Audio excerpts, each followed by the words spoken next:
Beleza, minha gente, olha só.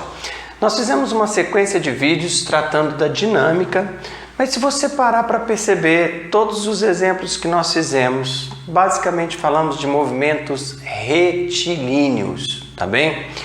Por quê? Na verdade, quando a gente vai para o movimento circular, nós temos uma situação um pouquinho diferente que nós temos que ter um pouco mais de cuidado. Nada extremamente difícil, mas que nós temos que tomar um pouco mais de cuidado. Bom, vamos lembrar uma coisa. Nós tínhamos dito que força é o resultado da interação entre esses corpos, né? E a gente mostrou então que a interação entre esses dois corpos pode fazer com que um corpo deforme outro, ou a interação entre os dois corpos pode fazer com que esse corpo entre em movimento, pode modificar o movimento desse corpo.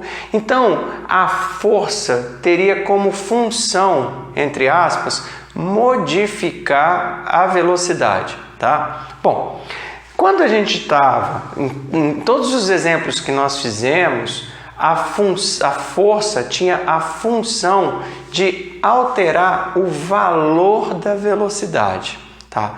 E a gente vai ter, no movimento circular, nós teremos as forças que atuam modificando o valor da velocidade, e nós vamos ter as forças que atuam modificando a direção e o sentido da velocidade.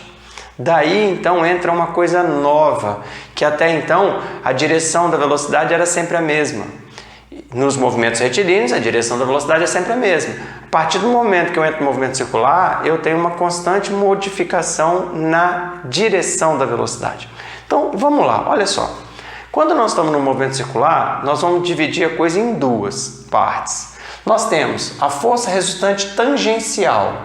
A força resultante tangencial é a resultante das forças que promovem a variação do módulo da velocidade. Então, repara, ó, força promove modificação na velocidade.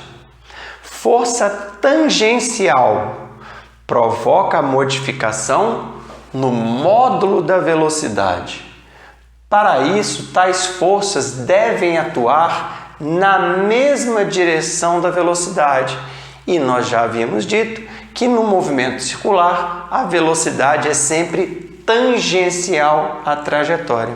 Então, aquelas forças que têm direção tangencial à trajetória, isto é, aquelas forças que têm a mesma direção da velocidade, tá, vão compor o que nós chamamos de força resultante tangencial. Tá? Então, tem uma bolinha que está rodando aqui nesse sentido. A força resultante tangencial, ela está na tangente ao movimento, à trajetória do movimento, tá? E aí, força resultante tangencial é massa vezes aceleração tangencial. E a aceleração tangencial, pessoal, a aceleração tangencial é ΔV para ΔT. Lógico, a aceleração tangencial é ΔV, ΔT no chamado movimento uniformemente variado. Tá? Então, se eu tiver um movimento circular uniformemente variado, eu vou ter aceleração tangencial, ΔV sobre ΔT. Para o movimento circular uniforme, o que é um movimento circular uniforme? É aquele movimento que o módulo da velocidade é constante. Se o módulo da velocidade é constante, a aceleração tangencial é zero, a força resultante tangencial é zero, pois o módulo da velocidade é constante. A maior parte dos exercícios que vamos fazer dessa parte de dinâmica do movimento circular vai ser movimento circular uniforme. Então, a maior parte dos exercícios não vão ter resultante tangencial. Para nós, a resultante tangencial aqui é zero. Por quê? Porque o módulo da velocidade é constante. Bom, feito isso, agora a gente vai falar então da força resultante centrípeta.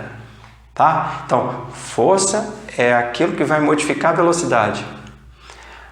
A resultante centrípeta modifica a direção e o sentido da velocidade.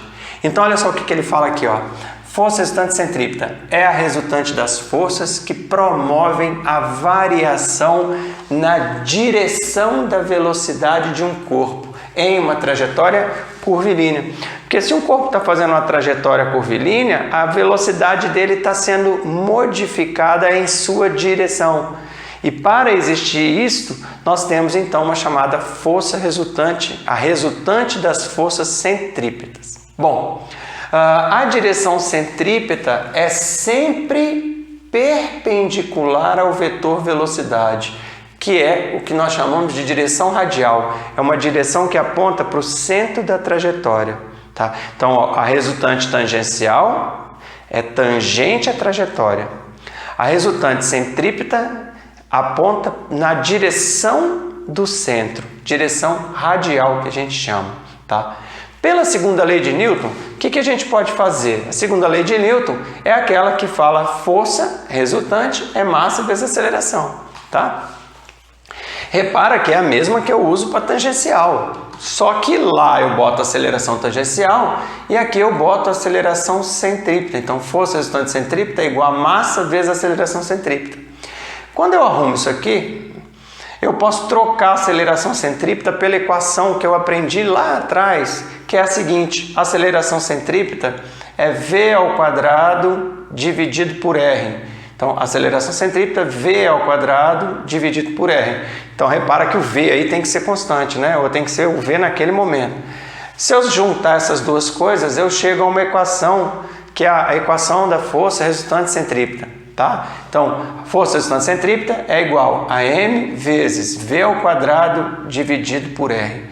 M vezes v ao quadrado dividido por r. Isso aqui é a aceleração centrípeta. Bom, o que acontece, meninos? A gente tem situações práticas bem interessantes que envolvem esse assunto. Pô. Uma situação que a gente tem aqui é o seguinte: nós temos a Terra e nós sabemos que a Lua fica orbitando a Terra. A Lua fica orbitando a Terra, tá? Então repara que o vetorzinho verde, ele tem um valor quase que constante, na prática não é não, mas a gente considera que é constante, mas ele vai mudando de direção e sentido. Então, existe uma força promovendo a modificação na direção e no sentido. Nesse caso, a força aqui é a força de atração gravitacional, é a força de atração entre as massas.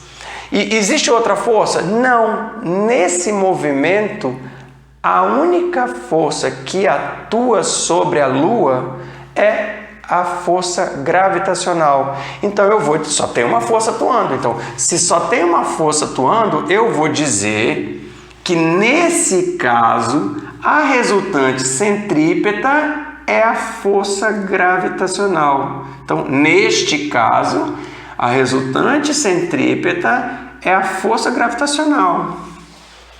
Tá? Bom, se tivesse duas forças, eu teria que fazer a soma dessas forças, mas aqui não, só tem uma, é a força gravitacional. Bom, tem uma outra situação interessante que é o seguinte, que é o chapéu mexicano que eles falam aqui no parque, né? Esse troço começa a rodar até as pessoas ficarem na horizontal, assim, praticamente na horizontal. Nós vamos considerar, para facilitar um pouco a nossa vida, como se estivesse na horizontal mesmo. Então, comecei a rodar até ficar na horizontal, assim, tá? Aqui. Então, o que acontece aqui? Porque como é que a coisa funciona aqui? Você tem uma corda que está segurando a pessoa, porque se a corda quebrar, a pessoa voa longe. Então você tem uma força que está fazendo a pessoa executar o movimento circular. Então observa, ó, você tem aqui a pessoa, tá? Então aqui é o movimento circular, seria paralelo aqui ao solo, vamos dizer assim. Você tem a velocidade tangencial, tá? Você tem a velocidade tangencial e você tem a força do fio puxando a pessoa. Então, nesse caso aqui, a única força que está atuando na direção centrípeta é a tração no fio. A tração está puxando a pessoa para o centro, para que essa pessoa execute um movimento circular uniforme, como a gente propôs ali. Tá bem? Então, nesse caso, a resultante centrípeta é a força gravitacional. Nesse caso, a força resultante centrípeta é a força de tração que o fio está fazendo. É a força de tração que o fio está fazendo. tranquilo, sem problemas. Bom, aí, pessoal, nós temos outras situações práticas interessantes e uma delas que nós temos aqui é o carro numa curva. Você parou para pensar por que o carro faz a curva? Porque o motor do carro puxa o carro para frente, né? Então, o que acontece a partir do momento que você vira um pouquinho a roda? Quando você vira um pouquinho a roda, você vai fazer uma curva, como essa que está aqui. Tá bem? E aí, como é que isso funciona? Na verdade, vamos fazer o seguinte. Vamos desenhar como se o carro estivesse aqui. Vamos desenhar como se o carro estivesse aqui assim e eu estivesse olhando de frente para o carro. Tá? Olhando de frente para o carro. Vamos pensar no caso mais fácil que tem, que é o caso em que o asfalto é plano, sem inclinação. O asfalto não tem inclinação, ele é horizontal. Tá? Então, repara que para isso acontecer, o pneu do carro está rodando. Se o pneu do carro não faz a curva, então o pneu do carro está rodando. O que você tem aqui? É óbvio que você tem a força de atrito. Óbvio que você tem a força de atrito puxando esse carro para dentro. Tá? Tanto faz assim, e se o chão tivesse liso, o carro fazia curva? Não. O carro só faz a curva porque tem um atrito. Inclusive, é fundamental entender que se o carro não escorrega, de que atrito aqui você está falando? Atrito estático ou dinâmico? Bom, se o carro não escorrega para os lados, se ele faz a curva sem escorregar, você vai falar de atrito estático. Tá bem? Inclusive tem uma questão muito comum que ele fala assim, eu quero saber qual é a velocidade máxima que o carro pode ter para fazer essa curva. Aí para você calcular a velocidade máxima, você tem que assumir que esse FAT é o FAT estático máximo. Tá? Então, se ele pedir a velocidade máxima na curva, você vai assumir que a força de atrito estática é a máxima. Bom, é lógico que você tem um peso, é lógico que você tem a normal. Qual é a força que fez o carro fazer a curva? A força que fez o carro fazer a curva foi a força de atrito. Então eu vou lá e falo, olha, a minha resultante centrípeta é a FAT. Só tem a FAT atuando para que o carro faça a curva. Então a minha resultante centrípeta é a FAT. Tá? Quando o asfalto fica inclinado, pessoal, as coisas ficam bem complexas do ponto de vista vetorial.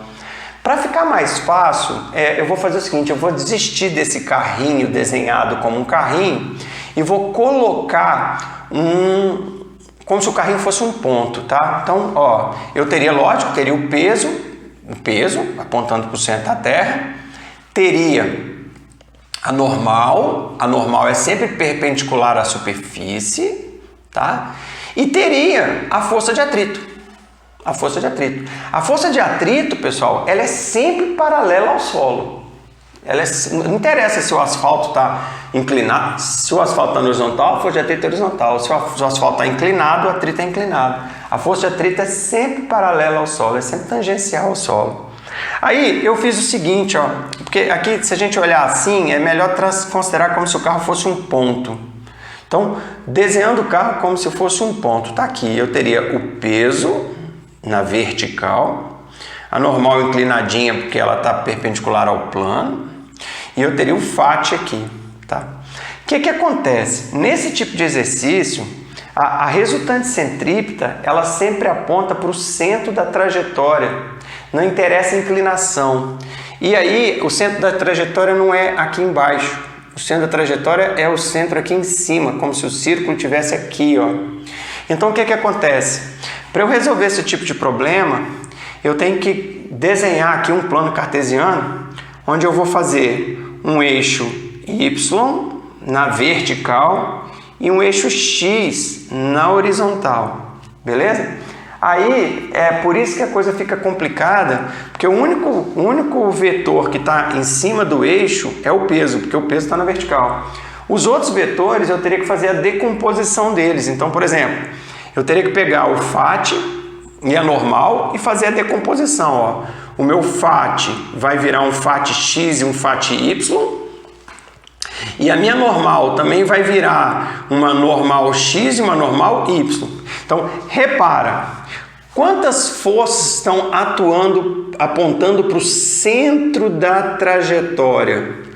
Repara que eu apontando para o centro da trajetória, vou ter duas forças, a componente x da força de atrito e a componente x da normal. Então, a minha força resultante centrípeta passa a ser a componente x do atrito mais a componente x da normal. Então, repara, pessoal, que esse é um tipo de problema que é muito, para você partir para a parte quantitativa, dá muito trabalho por causa dessas decomposições. Mas é interessante você lembrar sempre disso. Não interessa a inclinação aqui, ó. A força resultante centrípeta aponta para o centro da curva, para o centro da trajetória da curva. Não tem inclinação, não. Então, você tem que fazer essas decomposições na direção horizontal, no centro da curva, para a gente poder fazer quem é a resultante centrípeta, tá bom? Na sequência, nós temos uma outra situação muito interessante, que é quando a gente fala que o carrinho está fazendo um looping, tá? Então tá aqui, ó, meu carrinho vai entrar aqui nesse looping, como se fosse o carrinho de uma montanha-russa, vai entrar aqui e vai fazer o looping. Foi cá, volta, desce e saiu aqui, ó, tá? Aí, pessoal, nós temos que analisar como é que ficam os vetores em cada situação dessa. Vamos começar pelo ponto mais fácil, que é o ponto aqui embaixo, quando o carrinho está aqui na iminência de subir. Quando o carrinho está aqui na iminência de subir, quer dizer, ele está aqui com uma velocidade para a direita, tá? Repara o seguinte, primeiro, você vai ter o peso, você vai ter aqui o carrinho para a direita, aqui o carrinho para cima, aqui o carrinho para a esquerda e lá o carrinho para baixo. Tá vendo? Ó, eu tenho os 4 pontos críticos, vamos dizer assim. Aí repara, o peso é assim. Tudo bem? O peso é assim, apontando para o centro da Terra. O peso apontando para o centro da Terra. O peso apontando para o centro da Terra. O peso apontando para o centro da Terra. Não interessa em que lugar que o carrinho está, o peso aponta para o centro da Terra, tá? Então, olha só, o que acontece? Qual é a outra força que atua? O carrinho está apoiado na estrada. Se o carrinho está apoiado na estrada, vai ter o que nós chamamos de força normal. A normal é sempre perpendicular à superfície de apoio. Então, quando o carrinho está aqui, a normal é assim, perpendicular à superfície de apoio. Só que a superfície de apoio aqui está assim, então a normal é perpendicular ao apoio. Quando está aqui, a normal é perpendicular ao apoio. Quando está aqui, a normal é perpendicular ao apoio. Então, repara que a normal, como nós estamos numa trajetória circular, o carrinho está apoiado nessa trajetória circular, a normal está apontando para o centro dessa trajetória. E aí repara que a resultante centrípeta, ela não é a mesma em todos os pontos, tá? Então, por exemplo, ó, na situação 1, por que eu desenho o vetor rosa maior que o vermelho? Para e pensa, o corpinho não vai subir? Se o corpinho vai subir, a velocidade vai ser virada para cima. Para que a velocidade seja virada para cima, a força para cima tem que ser maior do que a força para baixo. Então, a normal menos o peso vai ser a resultante centrípeta. Então, aqui, a força resultante centrípeta é a normal menos o peso. Quando eu vou para o ponto 2, que é aquele ponto ali, repara que para o centro da trajetória só tem a normal. Então, no ponto 2, a única força que aponta para o centro da trajetória é a normal. No ponto 3, que é esse ponto aqui, repara que a normal e o peso estão apontando para o centro da trajetória. Repara que, nesse caso, o peso é maior do que a normal, tá? O peso vai ser maior que a normal. E aí, você vai ter que, nesse caso, a resultante centrípeta é a normal mais o peso, porque os dois vetores estão na mesma direção e no mesmo sentido. E por último, no ponto 4, que seria esse, a resultante centrípeta vai ser a própria normal. No ponto 2, no ponto 4 é a mesma coisa. Então, meninos, está aqui escrito, ó, caso a questão pergunte qual a velocidade mínima para que o carro consiga fazer o looping. Então, repara, ó, eu quero saber qual a velocidade que o carro tem que estar aqui dentro, qual a velocidade que o carro tem que estar aqui para fazer o looping. Como ele quer a velocidade menor possível, você tem que partir da seguinte ideia. Você tem que imaginar como se o carro chegasse lá em cima na iminência de cair. O que seria o carro chegar lá em cima na iminência de cair? Chegar lá em cima quase que desencostando do chão. Para ele chegar lá em cima quase desencostando do chão, eu vou falar que a normal é 0. Tá? Então, se a questão pergunta, ó, caso a questão pergunte qual a velocidade mínima para que o carro consiga fazer o looping, você deve adotar que a normal no ponto 3 é aproximadamente igual a 0. Porque ele está chegando lá em cima, mas praticamente descolando do chão. Aí, automaticamente, o que você vai poder escrever? Força resultante centrípeta é normal mais o peso, mas eu vou adotar que a normal é 0, porque eu estou perguntando a velocidade mínima, então no mínimo a normal aqui é 0, está descolando. Aí eu venho e escrevo, ó, quem é a resultante centrípeta? mv mínimo ao quadrado dividido por r. Normal é 0, peso é mg. Eu consigo arrumar essa equação aqui e vou descobrir o seguinte: a velocidade mínima no ponto 3 para que ele faça o looping é a raiz quadrada de g vezes r. Raiz quadrada de g vezes r. Quanto maior a velocidade, quanto maior o raio, maior a velocidade que ele vai ter. Tá bom? E aí a coisa funciona desse jeito direitinho. Bom, então essa é uma situação bem específica, mas com uma aplicação prática bem interessante desse assunto. Uma outra situação é o que acontece quando o carro passa em lombadas e depressões. Bom, numa situação assim, você tem a velocidade com direção constante. Então, aqui a velocidade vai ter peso, vai ter normal, certo? Vai ter peso, vai ter normal, mas essa velocidade aqui não vai mudar de direção. Então, se essa velocidade verde não muda de direção, a força de cima e a força de baixo têm o mesmo tamanho. Normal 1 vai ser igual ao peso. Agora, e se eu tivesse numa situação assim, ó, repara, eu estou passando numa elevação, aqui seria o centro, que seria o raio da curva, tá? Repara uma coisa, é só você pensar assim comigo. É óbvio que tem o peso, é óbvio que tem a normal. Beleza? Então tem o peso e tem a normal. Professor, por que o senhor botou o peso maior que a normal? De onde você tirou isso? Uai, esse carrinho não vai descer? Para ele descer, a setinha verde tem que virar para baixo. Para a setinha virar para baixo, a força de baixo tem que ser maior que a força de cima. Então, se ele vai descer, a setinha verde vai virar para baixo, e para ele virar para baixo, a força de baixo tem que ser maior que a de cima. Então, a força resultante centrípeta vai ser o peso menos a normal. Tá? E se for numa depressão, tá? Vai ter aqui o raio também, tá? Vai ter o peso, vai ter a normal. Aí, de novo, olha, professor, por que você desenhou a normal maior que o peso? Então, antes eu ver, tirou essa história. Uai, se o carrinho continua, o carrinho sobe. Para o carrinho subir, a setinha verde tem que virar para cima. Para a setinha verde virar para cima, o vetor de cima tem que ser maior que o de baixo, para a resultante ser para cima. Então, a força resultante centrípeta vai ser a normal menos o peso. Tá? Então, se vira para cima, normal maior que o peso.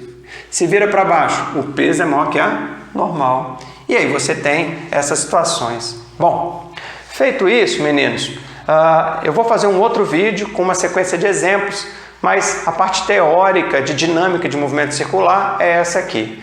Realmente lembrando que só faz sentido falar em resultante centrípeta onde você tiver movimento circular, porque a resultante centrípeta são as forças associadas à alteração da direção da velocidade. Isso tem que ser no movimento circular.